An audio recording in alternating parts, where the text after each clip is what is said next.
Pozdravljeni, sem Marja Milič in gledate MoneyHow, prvi podcast o upravljanju denarja pri nas. Ja, peklensko vroče ni le zunaj, čeprav ravno se pripravlja na nevihto, kot so ugotovile z mojim današnjim sogovornikom, pa bi lahko rekla, da je vroče tudi na finančnih trgih in moj današnji gost je Domen Granda iz NLB Skladi, s katerim bova naredila en tak pregled aktualnega dogajanja na finančnih trgih, odgovorila pa bova tudi na vprašanje, kako se čez poletje pripraviti na verjetno vročo jesen. Zdravo, Domen. Živo, Marja. Ugotovila sva, da se pripravlja na nevihto, preden sem se jaz zabunkala v tem studiu. Sem videla, da se zgrinjajo neki temni oblaki, ampak sem mislila, mogoče ne bo nič hudega. Kakšno je vreme pri tebi? Podobno, nevihta. Tako da ja. Nevihta, tukaj v živo nevihta tudi predvidevam na finančnih trgih. Čeprav danes, ko sem pregledala aktualne, večje, glavne indekse, globalne, lahko rečem, da se nekako kar držijo, sicer je dvomestni upad, tako na ameriškem trgu, kot tudi na evropskem trgu. Ampak ja, po 13 letih smo, lahko jaz končno rečem, vstopili v medvedji trend. Upravljalci premoženja ste bolj bikovsko razpoloženi, zato ne vem, kako mi je všeč ta medved. Kako ste pričakali tega medveda, Domen? Ja, predvsem, kar je tukaj težava, je vedno za nas, ker je veliko vlagateljev, in pa pridemo v tak medvedji trend, to za nas pomeni polno izzivov, tudi zelo težko rečeš stranki, mi pa pričakujemo trenutno recesijo. Čeprav v bistvu za delniške trge to ni nujno, da bo, konec sveta zaradi tega, ampak vlagatelje v bistvu prestrašiš. In tudi ta napovedovanja recesije, to je ena težkih in pogumnih potez, da jih narediš. Tako da, ker gospodarska situacija je negotova, kazalci prihajajo.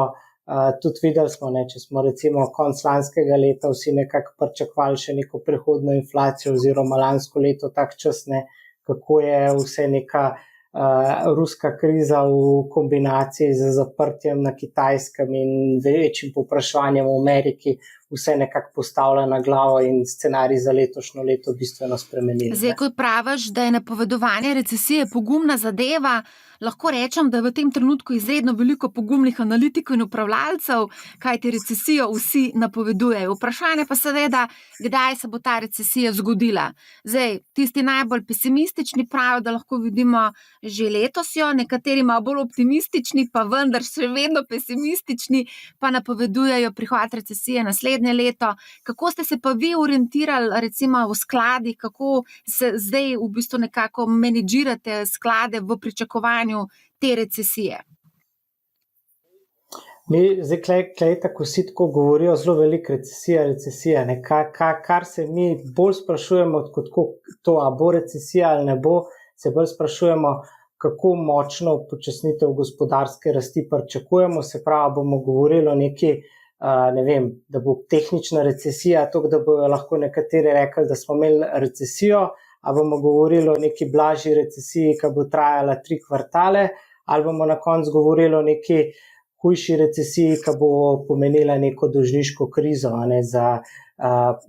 ki bo nekako predstavljala večje probleme tudi za naprej.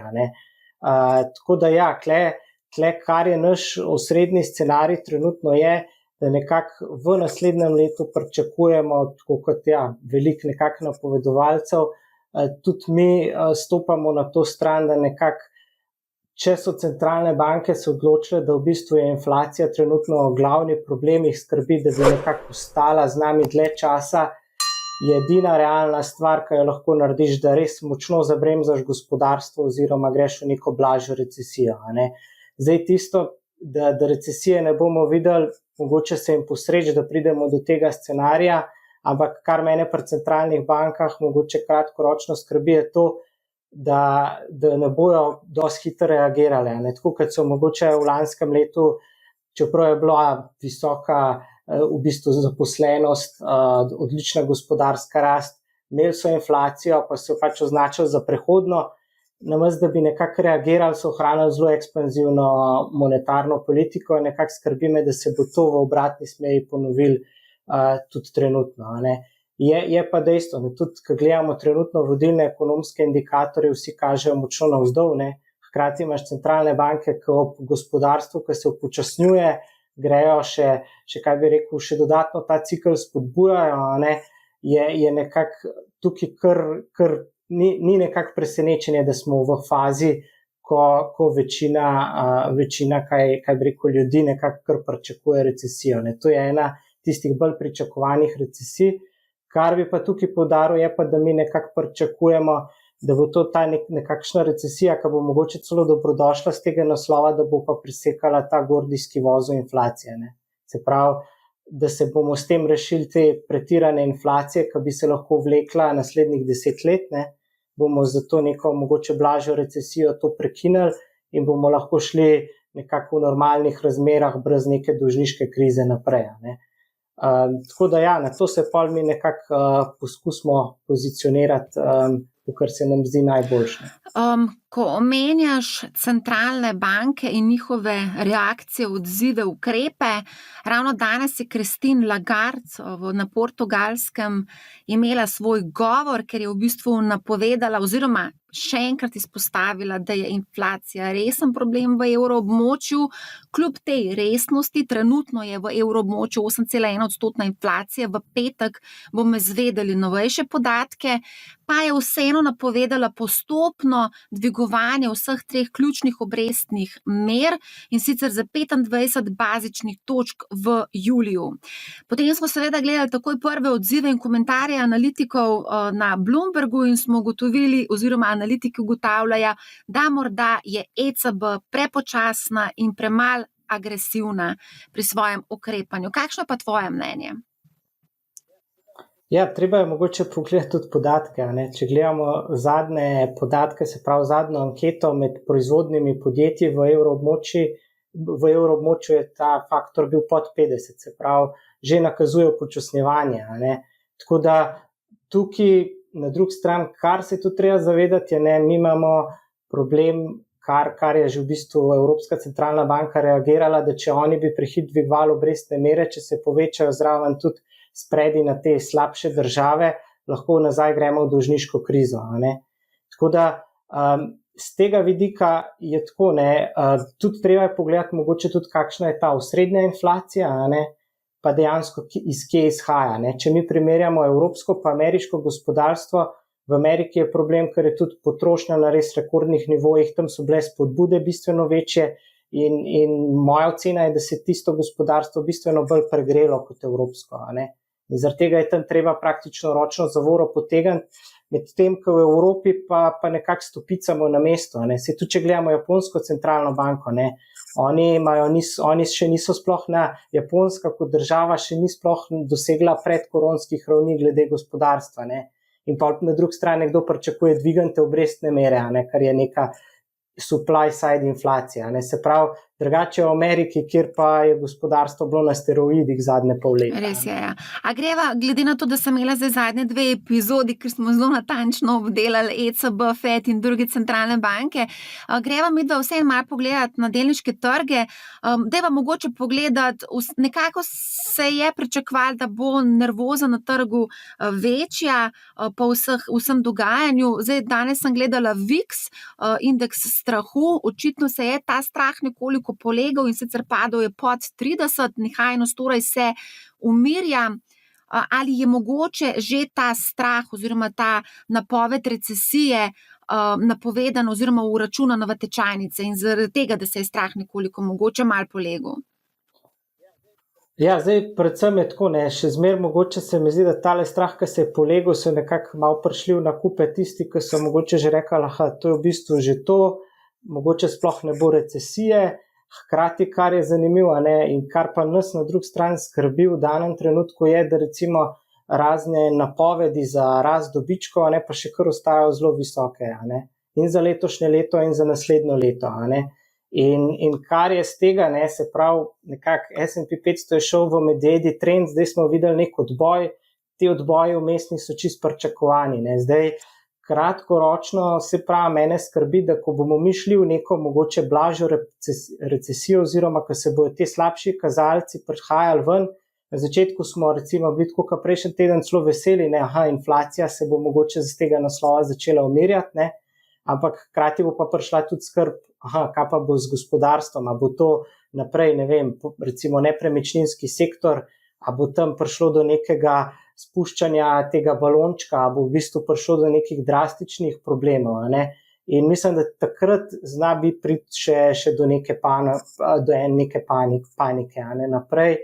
Tako da kratkoročno, a ne, je to dejstvo, zdaj srednjeročno je pa tako, ne, če gledamo mi recimo nekih pol leta naprej, se treba tudi zavedati, da v bistvu ta borze kar prehitevajo za pol leta naprej, ne. Če se bomo mi, recimo, če vprašamo se, kje bomo konc leta, pa lahko rečemo, da bo, ne vem, globalno bila prisotna neka recesija, pa hkrati bojo lahko delniški trgi višji, ker bomo v bistvu premagali nekako, bo inflacija bistveno nižja, kot je danes, a ne.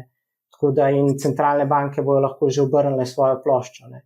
Tako da za nekega dolgoročnega investitorja, a ne, je to skakanje ven in čakanje na morebitno dodatno korekcijo pa lahko relativno nevarno, ne, ker lahko pol zamudi tisti čas, da pride noter. Ja, jaz moram iskreno priznati, da zadnje čase, ko se pogovarjam in s poslušalci in gledalci in ljudje mi pišejo, dobivam zelo take mešane občutke. Zdaj ne bom šel investirati zaradi tega, ker čakam, da bo prišla recesija, da se bo fajn, da bo orenk korekcija, čeprav je že bila korekcija, ampak se mi zdi, da pri teh ljudeh je taka klasična napaka. Zdaj ne bojo šli, ne, ampak tudi potem ponavadi ne grejo, ne. Se mi zdi, da se vedno ujamemo v ta cikel, bom, ne bom in na koncu mine 10 let in zamudiš v bistvu vlak.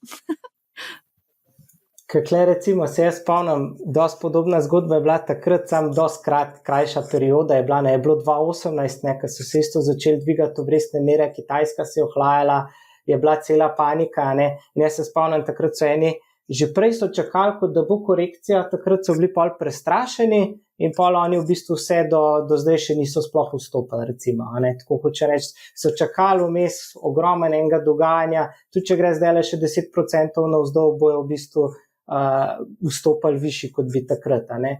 Tako da tukaj je treba neko pametno presojo imeti za naprej.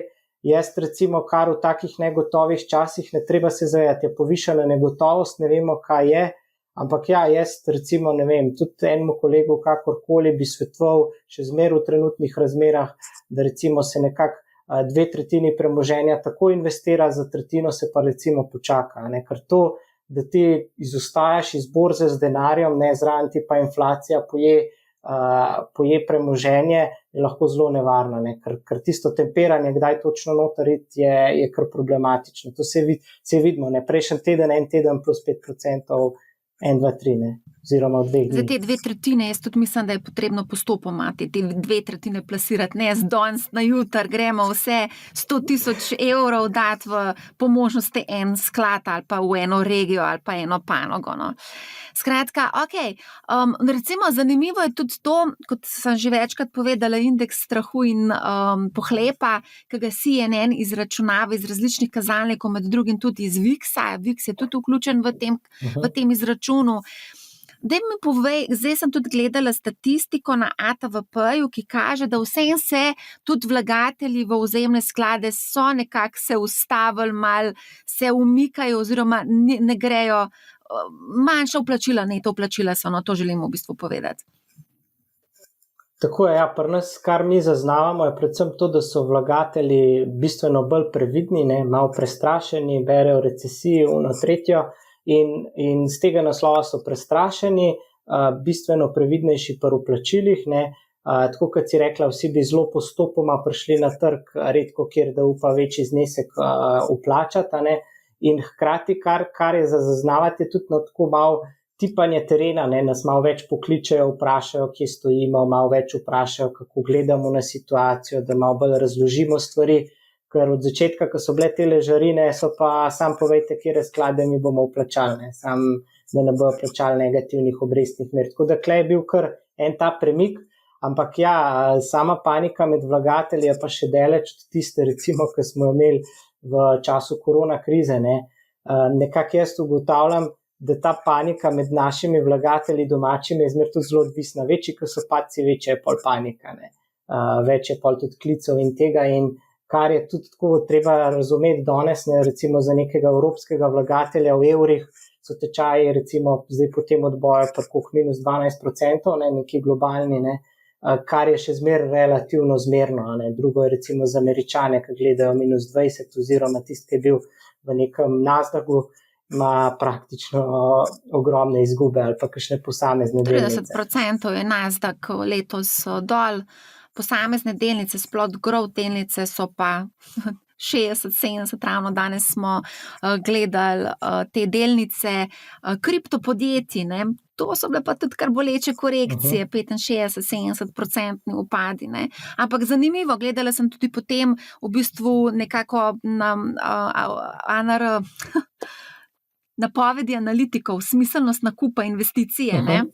Zanimivo, 65% recimo ravno teh analitikov priporoča recimo nakup. Ravno teh delnic, ki so najbolj upadle. A je že pravi čas za nakup takih delnic, ki so zgubile 65-70%? Ja, zdaj zanimivo, ne, res analitiki so tako zanimivi, ker zdaj je tudi povprečna ocena, ne, po Bloombergu je trenutno pri 4, ne, se pravi, namesto da je bil povprečje, se pravi, če ocena od 1 do 5, ne, bi mogel biti bistveno nižji, ampak je trenutno na zgodovinsko visokih nivojih, ne. Se pravi, zdaj, kar se treba zavedati, zmer, ko gledamo te padce v growth panogi, a ne, je problem, da smo prej tudi videli izjemne rasti, a ne. Tako da in je prišla tudi kar streznitev, recimo kripto je predvsem poganjal poceni denar, ne. Zdaj so pa inflacije zategnile ročno zavoro, 10-letna ameriška obveznica je bistveno više kot prej, ne. Tako da in z tega naslova v bistvu se je denar podražil in te, recimo, kadar govorimo o nekih podjetjih za visoko rastjo, se mi zdi, da dokler ne bomo videli res neke umiritve inflacije, je srednjeročno zna biti še kar nekaj težav za vlagatelje, ampak kar je pa dejstvo, to, kar si omenila, imamo podjetja, ki so padla zraven 60-65% in so padla pač v paketu, in znotraj tega paketa pa tisti, ki je mogoče kratkoročno bolj pogumen, je pa lahko se najdejo določena zanimiva imena, ne. Prav, če nekdo verjame v neko podjetje, ne, recimo, da nekdo verjame v Netflix, ne, pol je zdajle v redu prilika, da ga kupi bistveno boljša kot, ne vem, še 1 let nazaj, ne. Ampak ja, to je pač tukaj včasih, ne vem, tudi Apple je bilo takrat enkrat vmes periodika, ko sem začel, jim je prodaja mobilnih telefonov začela upadati, ne, in je bil strah, kaj bo z Appleom, je zgrmel navzdol, ne. Ampak takrat tisti, ki verjame v, ne vem, dolgoročno prihodnost določenega podjetja, je takrat lahko dobra priložnost za vstop. Ravno po teh pocenitvah, ne. Je pa treba seveda delati z glavo, ne. Včasih se splača tudi kakšno mogoče izgubarsko naložbo realizirati to izgubo, zato da mogoče kakšen dobiček, ki si ga ustvaril, tudi malo pobotaš, ne. O tem sem pisala na LinkedInu, sem napisala en post, kako sem v bistvu realizirala kar nekaj izgube je bilo treba realizirati. Tako da tudi to je super prišlo, ne. V bistvu ta korekcija za eno tako optimizacijo portfelja. Dajva pogledati, če tole sektorsko pregled naložb poglejva. Zdaj, res sem naredila zelo hiter pregled sektorjev in sem ugotovila, da večinoma beležijo dvomestne upade praktično v vseh sektorjih. Svetla izjema je energija, ki je imela pa mislim, da 24% rast, to je v dolarjih in letos, ne, gre za globalni indeks, donosnosti so pa izražene v dolarjih. Kje ti vidiš recimo v tem trenutku največ potenciala, v katerem sektorju recimo? Ja, zdaj, če gledamo čisto sektorsko, a ne, je mogoče predvsem zanimivo, se pravi, tlelih to, ne, se pravi, imamo na eni strani Energy, ki je letos zelo dober delal, če gledamo recimo tudi, kaj se je trenutno že na trgu zgodil, ne vem, v bistvu te defenzivne panoge napram ostalim panogam so recimo trenutno na 18-mesečnem dnu, a ne, se pravi. Eno vprašanje tukaj vmesno, zdaj, marsikdo je pač se začel komaj ukvarjati z investiranjem, ne poznajo vseh izrazov, a lahko mogoče poveš točno, katere so defenzivne in katere so ciklične panoge? Ja, recimo ciklične panoge so recimo neka potrošnja, a ne, se pravi to recimo prodajalci, ne vem, obutev, oblek, taka potrošnja, kar recimo ali pa razni pomivalni stroji, avtomobili, a ne, to recimo banke, to so take klasične ciklične panoge, a ne, pa tudi recimo razne surovine, materiali, energija in take stvari, ker pač kadar gospodarstvo okreva, takrat dobro delajo, a ne. Na drugi strani imamo pa defenzivne panoge, se pravi, so pa tiste osnovne dobrine, se pravi hrana, pijača, recimo tele podjetja, ki se v angleško reče utilities, ne, ki so dobavitelji recimo električne energije, in se pravi recimo tudi neka farmacija deloma spada, ne, in tudi kar je zanimivo, recimo nek utilities, farmacija, to so panoge recimo, ki so se letos relativno dobro odrezale tudi že do zdaj, ne. Tako da recimo, kar je še mogoče, pa ne vem, če bi jo lih tako označil kot ciklično panoga, ampak tista, ki nas mogoče najbolj skrbi v trenutnih razmerah, še zmer kljub padcom ali pa kakorkoli, v bistvu se letos presenetljivo dobro drži, je ta sektor real estate, ne. Tle se pravi nepremičnin. Tukaj, kar je problem, je, ne, če govorimo o višjih obrestnih merah, nimamo recimo poceni kreditov, ne, se pravi cena kreditov se veča in to tudi pomeni nižje povpraševanje. Tudi recimo zunaj nevihta, ne, se bliska. Tako da tukaj mislim, da če se bo v bistvu, ker centralne banke verjetno bo še nekaj časa ohranile to retoriko, dokler ne vidijo inflacijo, da se spušča, zna tem podjetjem kar nekaj težav povzročati, ne. Na drugi strani, kar bi pa recimo rekel, da je meni osebno trenutno zanimivo, so mi pa recimo ta podjetja, ki so recimo ob tem odpiranju gospodarstev, ki najbolj profitirajo. Se pravi, to govorimo o nekih hotelirjih, o turističnih podjetjih. Evo, zdaj poslušalci pa gledalci ne vidijo, kaj se vse v ozadju dogaja, škoda, ker se je zelo veliko zgodilo, za pol ure sem izgubila Domna, ki je izgubil connection oziroma povezavo z internetom, tako da zdaj smo spet nazaj, po tem manjšem izpadu slika, zdaj jaz tle vidim, da je malo meglena, ampak sej, te vidimo te, no.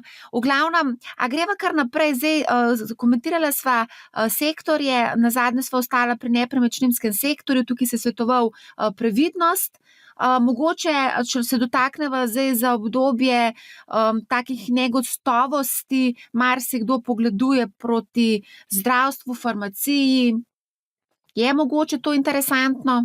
Ja, se pravi, tle se že kar nekaj premika tudi zgodila, ne, tako da tukaj trenutno bi pri panogah je predvsem mi, kar gledamo, no, kar se lahko opazi tudi iz pogovora, je razmišljamo, katerim panogam se predvsem izogibamo, pravim, za tele panoge, recimo farmacija in recimo neki dobavitelji električne energije, te bolj varne panoge, je pa vprašanje čista, ne, če vidimo samo neko blažjo recesijo, mogoče te na rok naslednjih recimo 2 let niti ne bo tako dobra izbira, no. Tako da in tudi zaradi te povečane negotovosti, no, bi trenutno, kar je tisto ključni nasvet je, da res nekako mogoče ne delati nekih ozkih panoznih stav, ampak predvsem, da v bistvu se zagovarja tisto razpršenost. No, večja, ker je negotovost, težje veš, katera panoga bo boljša, in mi trenutno predvsem mogoče malo več fokusa na izbiri samih podjetij. Ja, se načeloma tudi mi večkrat poudarimo, da v bistvu panožna investiranje je za tiste, ki vse malce bolj spremljajo trge, so malce bolj poučeni. Vsem bi pa tukaj te še nekaj vprašala vezano na surovine, ko smo se pogovarjali s Simonom Skubinom iz Optim Traderja, je recimo njemu se zdela panoga surovin oziroma surovinske delnice so se mu zdele interesantne. Kaj se ti misliš o tem? Zdaj, tle glavni problem je, če gledamo ta naš osrednji scenarij neke blažje recesije, to pomeni, da bo pol verjetno tudi surovine deloma na udaru. Tudi se malo poznam, mogoče prejšnji teden je bil ta premik, ne, se pravi, ok, se bojimo recesije, inflacija se bo umirila in so tudi surovine z tega naslova začele upadati, ne. Kar je pa mogoče tle na surovinskem področju, tisto, kar je ključno, je, kaj točno se bo zgodilo na relaciji Evropa-Rusija, ne. Tukaj, kar je nam zanimivo, je recimo predvsem te dobavitelji plina, ne. Zaradi tega, ker pričakujemo, da bo Rusija konec leta recimo oziroma zdaj v času, ko se bo začela kurilna sezona, Evropo izsiljevala pač s tem plinom, da bi nekako se uspeli dogovoriti za neko potrditev neke pridobitve ozemlja v Ukrajini. No. To je nekako, tako mi razmišljamo, da kar se že tudi kaže, Rusija že deloma pravi, da imajo težave pri dobavi določenih delov, pa zato plin ne doteka. Ne. Kar se pa samih surovin tiče na drugi strani, pa razen tega mogoče tudi pri energiji recimo in na splošno surovinah, razen tega mogoče kratkoročne nevarnosti recesije, je pa dejstvo, da bi se znal pol kasneje oblikovati tudi nek dolgoročni trend. Ne. Se pravi, recimo Evropa si želi iti stran od Rusije, to bo cel proces, in to bo nekako držalo tudi ceno nafte navzgor še naprej. Tudi če gledamo druge surovine, želimo si čistejše energije, pa čistejšega pridobivanja surovin, na koncu pa v bistvu nimamo pa recimo še rešitve, kako bomo do tega prišli. Ne. Govorimo o tem, da zakonodaja predpisuje, kaj je treba početi, in to pomeni, mislim, da nas čaka neko obdobje povišanih cen surovin, zaradi tega, ker si bomo želeli prehoda na zeleno energijo, podjetja ne investirajo dovolj. Ne. To se je zdaj v Ameriki pokazalo. Nihče ne želi investirati v naftne vrtine, ker to ni ekološko. Ne. Tako da je mogel še Biden vstopiti in povedati podjetjem, da ne začnejo z investicijami. Ne. Tudi tukaj je ta problem. Podjetje tudi vejo, to bomo prodajali naslednjih 10 let, pa bo pa to preveč umazano. Tako da z tega naslova mogoče tak malo bolj srednjeročni pogled so pa tudi tam recimo neke surovine še naprej všeč. Kaj pa recimo zlato? Zlato je pa recimo zanimiv, ker je po tistem, ko je bila kriza v Rusiji, smo imeli, tisto odboj, beg vlagateljev v zlato, zdaj na en stran pa imamo neko inflacijo, pa se nekako zlato ni izkazal kot tako dobra naložba. Tako da z tega vidika mogoče zlato čisto glede na trenutne premike, pa glede na mogoče to, da tudi to predstavlja neko varno pribeležališče, v času recesij, zna biti zanimivo, ampak tukaj se treba zavedati samo mogoče za del premoženja, ker dejstvo je, na koncu tam ni nobenih obresti, ni nobenih dividend, podjetja, ne gre za podjetja, ki bi rasla čez svoje poslovanje in prosperirala v gospodarski rast. Greva se čisto na hitro, preden ponovno zgineš, dotakniti še regij, Kitajska, Evropa, Amerika, kje vidiš največ priložnosti? Malo so se že dotaknili, recimo Amerika je tista, kjer v bistvu mogoče bo največja ohladitev verjetno prišla, ker so v bistvu je bilo to njihovo gospodarstvo res okrevanje zelo močno in spodbujeno z fiskalnimi, monetarnimi spodbudami. Na drugi strani imamo Evropo, kjer tudi centralne banke ne bodo tako močno dajale na zavoro, ampak imamo težavo tega plina. Ampak mogoče, če bi se mogel odločiti, bi se še vedno odločil za Evropo. Zakaj? Ker je potrošnik bolj zdrav, se pravi manj zadolžen, tudi samo evroobmočje je manj zadolženo in nekako tudi pričakujem, da bo Evropska centralna banka sposobna preprečiti dolžniško krizo v Evropi. Kar se pa tiče priložnosti, na enem izmed teh podobnih money-how, v preteklosti sem že izpostavil Kitajsko, tukaj je najprej sledil mogoče nadaljevanje negativnega trenda, zdaj se je ta trend obrnil, in to je mogoče ta potrditev za naprej, še naprej ostajamo recimo temu gospodarstvu naklonjeni, zakaj tam govorimo o spodbudah, ne o zategovanju, in v bistvu se mi zdi, da tudi Azija nasplošno bo to naslednje obdobje bistveno bolj prebrodila kot ostali, ker tudi ima manj težav z inflacijo. In kar je zraven pa tisto, kar je mogoče za neko srednjeročno sliko problematično, je pa to, ker se jesen dogajajo volitve, in če bomo šli iz sistema, ki je zdaj recimo partija več ljudi, do tega, da bo odločil sam eden, je pa to lahko pridemo v neko vodenje, ki prinaša napačne odločitve. Tako da tukaj bomo videli, kakšen bo razplet, ampak je pa sigurno nekako srednjeročno treba pa mogoče tudi spremljati, kakšne bo odločitve tam. Je pa mogoče tudi trenutno, kjer vidimo priložnosti, mogoče tudi neko japonsko gospodarstvo, se pravi, tam nekako oni so po letih deflacije, so zdaj končno, ker se vsi bojijo previsoke inflacije, so oni dosegli svoj cilj, oziroma malo ga presegali. Ciljna inflacija je 2%, zgodila se je 2,5%, tako da z tega vidika v bistvu se tam tudi, kar je dejstvo na Japonskem, in ko gledamo japonske delnice, tam so količina denarja na bilancah je nadpovprečna. Se pravi, njih to okolje višjih obrestnih mer ali kakorkoli so podjetja, ki bojo manj prizadeta kot drugi. Zdaj, bi se vse malo še vrnila na Kitajsko. Zdaj, Kitajska, mislim, da ravno danes so sporočili dobro novico, da bodo malo omekčali to politiko zero COVID policy, ne? Tako da se pač verjetno gospodarstvo ne bo zapiralo. Vseeno so vse oči javnosti uperjene ravno v ta kongres, mislim, da se bo zgodil novembra. Tveganja tukaj so kar precej visoka tveganja na tem trgu. To smo videli že v preteklih letih, ko je partija v bistvu samovoljno udarila po tehnoloških gigantih. Imeli smo tudi probleme z nepremičninskimi giganti, ne? Tako da je kar nekaj takih vročih žarišč tudi sama Kitajska, znotraj Kitajske, ne? Sploh pa ta politična negotovost mogoče vnaša dodatno. Seveda, ampak kar je ključno je, da za Kitajsko je res zdaj neko obdobje podpovprečne delniške rasti napram ostalima, ne? In kaj bi jaz rekel, je predvsem to, ne, da se mi zdi, da tukaj smo že šli toliko daleč, da je to že relativno dobro vključeno v tečaj, ne, oziroma da smo šli predaleč, se pravi, da je večina vlagateljev, vsi se tega bojijo, vsi to vejo, ne, a bo novo zaprtje, kakorkoli bo. In to je tako okolje, kjer je lahko veliko pozitivnih novic, ne. Oziroma, kle tisti nekako prihaja do tega, se pravi, da včasih treba biti pogumen, takrat pa so vsi v bistvu prestrašeni. Tudi izklej izhajamo, ne, se pravi, da bo več pozitivnih kot negativnih.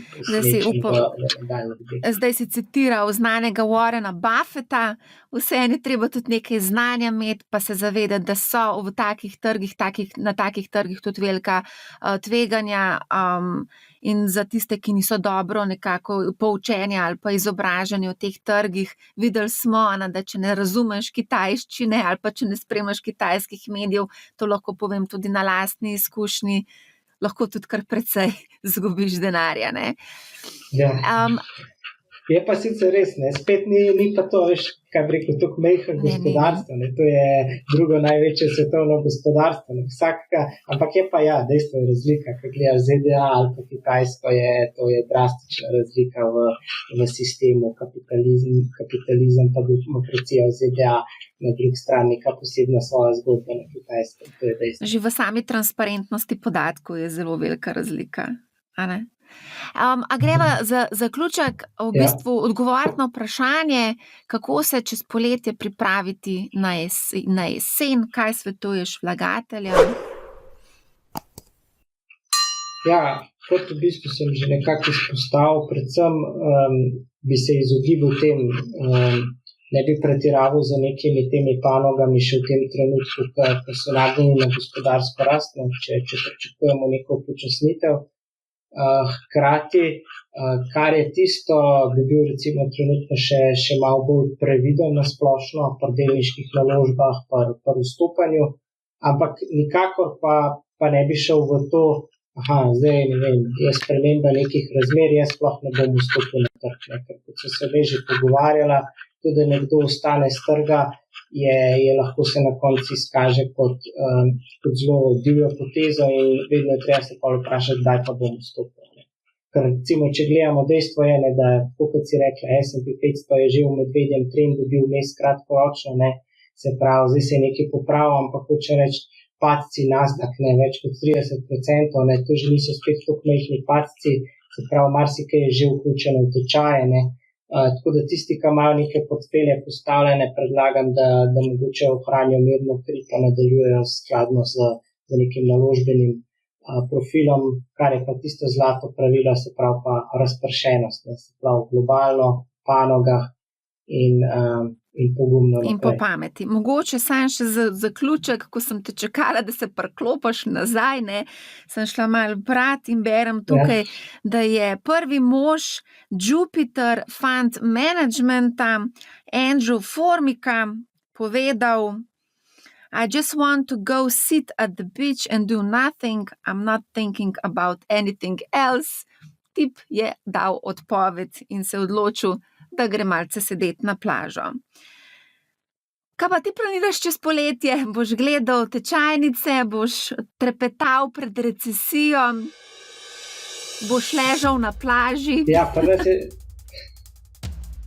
Tako je, predvsem pred dopustom je treba poskrbeti, da v bistvu so stvari primerno zastavljene, da lahko počakajo.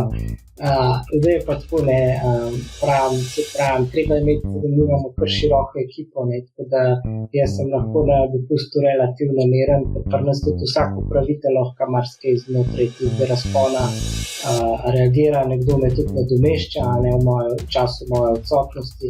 Tako da tudi jaz mislim, da si bom probal rajš spočiti glavo na dopustu, ker dostakrat ugotoviš, ko prideš nazaj, da mogoče tistih malo pauze od teh novic pride prav, da lahko spet malo več svojo glavo razmišljaš.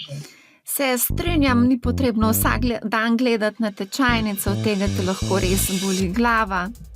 In tudi jaz se strinjam in podpiram to idejo, da se je treba spočiti.